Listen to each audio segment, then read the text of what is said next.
Ahmad, squad हमने दिखाया, कुछ नाम इसमें ऐसे हैं जिनसे हम ऑब्वियसली मुत्तफिक नहीं होंगे, ऐसा तो हो नहीं सकता कि हर कोई मुत्तफिक हो जाए, बट कुछ नाम काफ़ी ज़ोर ज़ोर से चीख रहे हैं कि शायद उनकी जगह किसी और को आप आजमा सकते थे, एक हल्की टीम के ख़िलाफ़ या एक वीक टीम के ख़िलाफ़ जो कि स्ट्रगल करती आई है। देखिए, आपकी पूरी की पूरी टीम ही स्ट्रगल कर रही है। वो ये एक्सपेरिमेंट्स वो लोग करते हैं दानिश, जो जिनके जो सीनियर प्लेयर्स होते हैं वो बड़े एस्टेब्लिश होते हैं। तो यहाँ पे तो आपको आप ये सोच रहे हैं कि चलो यार हल्की टीम है, जो आपके सीनियर प्लेयर्स की फॉर्म नहीं लगी थी वो इनके खिलाफ खेलने और कम से कम चलो फॉर्म बहाल करने का एक मौका मिल जाए। तो ये आप जो है ना तरक्की याफ्ता मुल्कों की बात कर रहे हैं, जहाँ का सिस्टम बड़ा स्ट्रांग होता है, जहाँ पे प्लेयर्स डेवलप हुए होते हैं, जहाँ पे एक सारा मेरिट पे निजाम चल रहा होता है। इस टीम में से आपने मोरलेस क्या करना था? कोई भी नहीं है। आप देखें सुफियान मुकीम वगैरह बोल के सिकू भाई ने, अब उनकी जो अच्छी चीज है कि यंगस्टर की जब हम बात करते हैं दानिश, और एक मिथ बनी हुई थी रैंकिंग की पाकिस्तान के अंदर ना, कि लोग रैंकिंग पे ही खेलते चले गए हैं इतना अरसा। आप ये पाकिस्तान में कहते थे टैलेंट नहीं है। आपको पता है कि आपके 4 लड़कों की जो है ना मैसिव जंप लगी है आईसीसी रैंकिंग के अंदर, T20 के अंदर। ज्यादा फरहान की, साइम अयूब की, हसन नवाज की, सुफियान मुकीम की। ये क्या शो करता है? ये यही शो करता है कि यार टैलेंटेड प्लेयर्स हैं, मौके नहीं मिलते रहे। अब मौके मिल रहे हैं तो आप देखेंगे वो परफॉर्मेंस भी कर रहे हैं। तो ये जो आपकी जो टीम है वनडे की, ये कहने को तो आपकी सीनियर टीम है, लेकिन इसी टीम के प्लेयर्स, जो बहुत ज्यादा प्लेयर्स इस टीम में मौजूद हैं, पिछले 8 साल से पाकिस्तान को कुछ जितवा ज्यादा नहीं सके हैं बड़ी टीमों के अगेंस्ट। और इन्हीं टीम पे जो है बड़े ज्यादा और भी क्रिकेट से हट के भी चीजें डिस्कस होती रही हैं, फ्रेंडशिप गोल्स जो है ना बीच में आते रहे। तो ये सारी चीजें देखनी पड़ेगी, जो मेरे लिए ये एक देखिए, एक तो मैं चाहता हूँ कि इसमें जो सीनियर प्लेयर्स मौजूद हैं ये बड़ी बड़ी सेंचुरियां करें, ये 200 करें। जिस तरह बाबर आजम है, मैं पूरी दुआ है, मुझे लगता है कि उन्हें 200 करना चाहिए। रिजवान उनको 150 करना चाहिए। शाहीन 6 आउट करने चाहिए इनिंग में, नसीम 7 आउट करने चाहिए इनिंग में। इस तरह की परफॉर्मेंसेस ला के खड़े करें हमारे senior player. Keeping in mind कि वेस्ट इंडीज स्ट्रगल करती है ओडीआई फॉर्मेट में और एक नई टीम है, नए प्लेयर्स खिला रहे हैं, जो आप कह रहे हैं ये एक्सपेक्टेशन रखनी भी चाहिए। दो चीजें होती है दानिश भाई, दो चीजें ना इसमें, जब इस तरह की टीम के खिलाफ आपके सीनियर खेलते हैं ना, जो बेचारी वनडे में क्वालिफिकेशन मुश्किल है वेस्ट इंडीज की, तो ये हाल है उस टीम का। तो सीनियर प्लेयर्स जो 8-8 साल से खेले में ना, उनसे आप वो जीत भी जाए तो पता कहता है कि यार जो जीत गए। हाँ, लेकिन जिस तरह यंगस्टर्स ने भी परफॉर्मेंस की है ना, ये जब परफॉर्मेंस करते हैं तो इंसान कहता है यार चलो एक्सपीरियंस मिल रहा है, प्लेयर डेवलप हो रहा है, बड़ी टीमों के खिलाफ इवेंट, क्योंकि इनको भी इवेंट्स में मौका नहीं मिला। ये सीनियर्स को हमने इवेंट्स में देख लिया हुआ, तो इसलिए मुझे लगता है कि इनको हाथ खड़ा करना है, लीड फ्रॉम द फ्रंट करना है और 200 करना है। बिल्कुल, टैलेंट आता रहना चाहिए और परफॉर्मेंसेस नजर आती रहनी चाहिए। वैसे तो सिकू भाई 2-3 चीज़ें हैं जिनकी तरफ मैं आपकी तवज्जो मरकूज़ करना चाहूँगा। सबसे पहले तो जब रजीम चेंज हुआ था एक बार फिर, वैसे तो बहुत सी दफ़ा सिलेक्शन कमेटी भी चेंज हो चुकी है, आपके हेड कोच भी चेंज हो चुके हैं, पूरा सेटअप चेंज हो चुका है, लेकिन एक बार फिर जब ये आखिरी बार चेंज हुआ था तो T20 स्क्वाड अनाउंस करते हुए कहा गया था कुछ प्लेयर इसमें आपको नज़र नहीं आ रहे हैं, क्योंकि हम अब सोच रहे हैं कि हमारा T20 स्क्वाड अलग हो, हमारा वनडे स्क्वाड अलग हो, उसमें अलग अलग नाम हो, अलग अलग तरह के प्लेयर हों।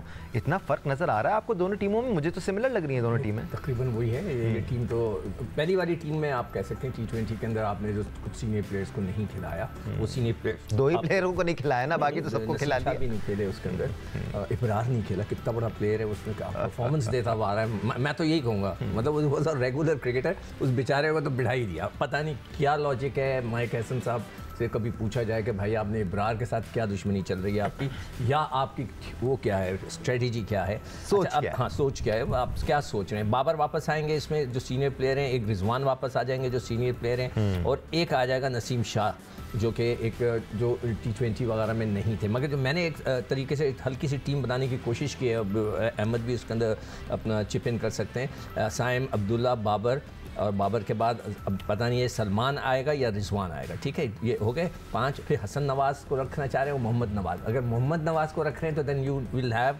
1 स्पिनर एंड 3 फास्ट बॉलर, या 2 स्पिनर्स एंड 2 फास्ट। जिस किस्म का कॉन्फिडेंस दिखाया है माइक हैसन ने मोहम्मद नवाज पर, लाजमी खेल रहे हैं वो तो। अच्छा चले, वो खेल रहे हैं तो यानी कि एक स्पिनर आ गया आपके साथ। अब आपके पास 3 फास्ट बॉलर रखे हैं, नसीम शाह, शाहीन, हसन अली, या आप 2 फास्ट बॉलर रख के एक स्पिनर बीच के अंदर घुसा सकते हैं, इंडक्ट कर सकते हैं। वो या तो सुफियान होगा, इब्रार होगा गलती से, और कोई है ही नहीं। दोनों की जगह नजर आती है आपको इस टीम में along with Mohammad Nawaz? Pitch का नहीं पता। अगर पिच ऐसी है कि जिसमें स्पिनर्स का ज़्यादा नहीं, मगर देखें वहाँ पर ये जो T20 मैचेस वनडे मैचेस हैं, इसमें ओवर्स लंबे करने हैं। तो हमने अब जो है हमने वर्ल्ड कप में बिल्कुल पैथेटिक परफॉर्मेंस दी थी जो इंडिया में हुआ था। फिर उसके बाद हम चैंपियंस ट्रॉफी में चैंपियंस ट्रॉफी में बीच के अंदर ऑस्ट्रेलिया वगैरह से हम जीते हैं रिजवान की कप्तानी में, मगर फिर चैंपियंस ट्रॉफी में हमने देखा किस तरह हम बुरी तरह हारे। तो अब ये देखना है कि क्या कॉम्बिनेशन होता है। देखें चैंपियंस ट्रॉफी में तो आपने इतनी बड़ी ब्लंडर मारी है कि मैं तो पिछले सिलेक्टरों से हमेशा पूछता रहा हूँ कि उनको नालायक भी कहता रहा हूँ कि जिन्होंने एक स्पिनर रखा था एक, और इंडिया 4 से खेला। अब हैं तो हम खिला नहीं रहे हैं। अब हम थोड़े से वेस्ट इंडियन कंडीशन से बात करेंगे। भाई कुछ और ऐड करना चाह रहे थे? बस यही है कि कंडीशन देखकर ये पता चलेगा कि 3 फास्ट बॉलर, एक रेगुलर स्पिनर और एक ऑलराउंडर स्पिनर मोहम्मद नवाज, या फिर 2 पक्के स्पिनर और 3 फास्ट बॉलर। एक टाइम था। ओके अहमद, आप वापस आ जाएं। मुलाकातों का सिलसिला हम शो के बाद चला लेंगे।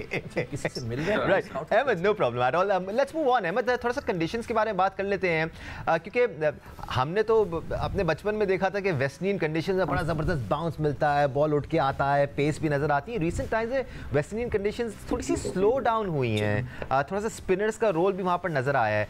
ऐसे में आप कितने पेसर्स के साथ जा रहे हैं और कितने स्पिनर्स के साथ जा रहे हैं आपके एक्सपर्ट ओपिनियन में सर? देखिए स्पिनर्स का तो रोल वहाँ पे अलाइव है। ट्रिनिडाड में जो है वहाँ पे स्लोअर साइड पे पिच होता है। ऐसा नहीं होता कि बड़ा कोई अनप्लेबल टाइप हो जाता है। स्लो साइड पे स्पिन होता है, तो वहाँ पे स्ट्रेटजीज ये रहती हैं कि आप अपने स्पिन के साथ जो है सफोकेट करते हैं बल्लेबाज को डॉट बॉल्स करा के, और इवेंचुअली फ्रस्ट्रेट करके विकेट्स हासिल करते हैं। तो यहाँ पे स्पिनर्स जो है ज्यादा है। At the same time fast bowlers का बिल्कुल रोल है। आपके जो नए फास्ट बॉलर नए बॉल पे करते हैं वो स्विंग करते हैं ना, तो स्विंग करेंगे तो उस पे उनको विकेट लेनी चाहिए। फिर रिवर्स का एलिमेंट बिल्कुल वहां पे मौजूद होता है। आपकी जो बॉलिंग है ना, स्पेशली फास्ट बॉलिंग, आपका वो है एक कंसर्न चल रहा, beat in the T20 cricket या वनडे में। आप देख लें कि आपकी बैटिंग तो स्टेबल होती नजर आ रही है। स्पिनर भी आपको सुफियान मुकीम जैसे स्पिनर मिल रहे हैं और इब्रार जैसे स्पिनर आपके पास पड़े में। जिस तरह सिक्कू भाई ने कहा कि पता नहीं क्यों नहीं खिलाया जा रहा, हमें भी नहीं पता क्यों खिलाया जा रहा। लेकिन आपकी जो फास्ट बॉलिंग है उस पे जो है एक क्वेश्चन मार्क मौजूद है, और वो क्वेश्चन मार्क कोई देखिए एक इनिंग में फ्लॉप नहीं हुए हुए, अरसे दराज से फ्लॉप है। और एक जब प्लेयर या एक बॉलिंग डिपार्टमेंट जब अरसे दराज से दानिश फ्लॉप होता है ना, तो वो एक परफॉर्मेंस से वापस नहीं आता। इन्हें इकट्ठी यूनानिमस एशिया कप से पहले परफॉर्मेंस देनी, एक टीम बन के कॉम्बो बन के बॉलिंग करनी पड़ती गई, और नजर आना पड़ेगा कि देखते हैं कि कैसे लग रहे हैं। तो मैं देखना चाहूंगा, स्पिनर तो हमारे पास तगड़े मौजूद है इस टीम के अंदर, मैं ये देखना चाहूंगा कि हमारे फास्ट बॉलर जो है टैंडम में किस तरह मिल के बॉलिंग करते हैं पार्टनरशिप्स में, और किस किस तरह की नए बॉल पे स्विंग निकालते हैं, पेस निकालते हैं, क्या रिवर्स स्विंग कर रहे हैं, उस पे आउट कर रहे हैं। ये चीजें मैं सबसे ज्यादा इस सीरीज में देखना चाहूंगा। सिक्कू भाई, जिस तरह आप और अहमद आवाज़ उठा रहे हैं और बयान कर रहे हैं कि क्यों नहीं खिलाया जा रहा सुफियान मुकीम और अब्रार अहमद को, उसी तरह लोग सवाल कर रहे हैं, और बहुत सारे लोगों ने ये सवाल मुझसे भी किया है। सोशल मीडिया पे हमने देखा है, दीगर जगहों पर जहाँ जहाँ पाकिस्तान टीम को लेकर बहस हुई है, लोगों ने ये सवाल किया है कि हसन अली और फ़हीम अशरफ क्यों हैं इस टीम? नहीं, हसन अली तो मतलब उसका रिदम है, मुझे वो T20 में नज़र आया, मेरे रिदम नहीं नज़र आया। मगर उसमें देखें T20 में तो आप मुझे कोई एक गेंद शाहीन की निकाल के देखें जो स्विंग जो, तो उसका तो नेचुरल पड़ के ऐसे अंदर आता है, एक भी नहीं हुआ।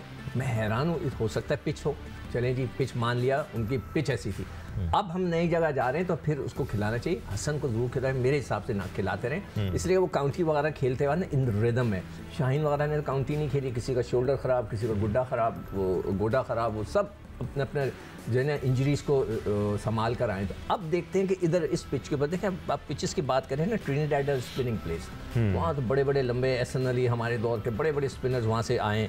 गयाना जो है वो बैटिंग ट्रैक है, वहाँ पर बड़े रन होते थे हमारे दौर में भी। अब आजकल का मुझे नहीं पता। बारबाडोस जमैका क्विक विकेट्स हैं वो, बाकियों की जगह हर जगह जो है ना गेंदें हिलती हैं। तो मैं ये समझता हूँ कि यहाँ पे फास्ट बॉलर्स का एक्ट ज़्यादा होना चाहिए।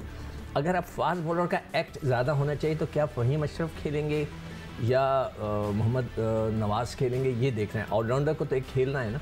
अब हुसैन तलत जो है उनको लेकर गए, वो बहुत अच्छा सुना पानी सर्व करते हैं, तो वो उनको 12 मैन बना के उनको उसी पोजीशन पर रखा है, उनको एक मैच नहीं खिलाया। मतलब दैट इज़ अमेजिंग। देखें जब आप पाकिस्तान, अब मुझे नहीं पता ना कि कभी पीसीबी के मुलाकात हो किसी बड़े से, तो मैं पूछूं कि जो आपने माइक हैसन को रखा था कि टीम बनाने के लिए रखा था या एक शॉर्ट टाइम के बस आप खिलाओ हर एक को नहीं, बस अपने पसंद के बंदों को खिलाओ। अगर पाकिस्तान की टीम बनानी है तो ये जो लड़के गए थे सबको एक एक मैच दे के रोटेट करते हुए चलते, तो आज सबने 2-2 मैच खेले हुए होते, हमें पता चल जाता कि कौन कहाँ स्टैंड करता है। वो नहीं किया।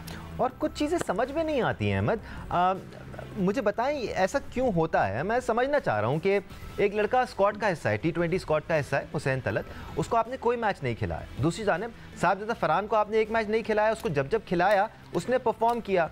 तो क्या ऑटोमेटिकली एक ऐसे लड़के को वनडे स्क्वाड में नहीं जाना चाहिए था जो परफॉर्म कर रहा था, ना कि आप उसको लेके जाते जिसको आपने बेंच पे बिठा के रखा और उसको आपको खिलाना भी नहीं है? Why would anyone do that? दो चीजें होती हैं इसमें। एक, आपको इंस्ट्रक्शंस जब आती है ना, लास्ट टाइम भी हम बात कर रहे थे कि पीछे से इंस्ट्रक्शंस होती है कि ये करना है। हमने बात की कि गैरी कर्स्टन और जेसन गिलेस्पी ने इंस्ट्रक्शंस लेने से मना कर दिया, जिसके बाद आपने देखा कि उनको किस तरह साइड पे किया गया। माइक हैसन अगर माने हैं तो ऑब्वियसली हम सबको पता है वो क्यों माने, ठीक है, तो वो सुन के चल रहे हैं। फिर उनका ताल्लुक इस्लामाबाद यूनाइटेड के साथ भी बिल्कुल मौजूद है, हमें पता है कि ये लड़के कहाँ से खेलते रहे।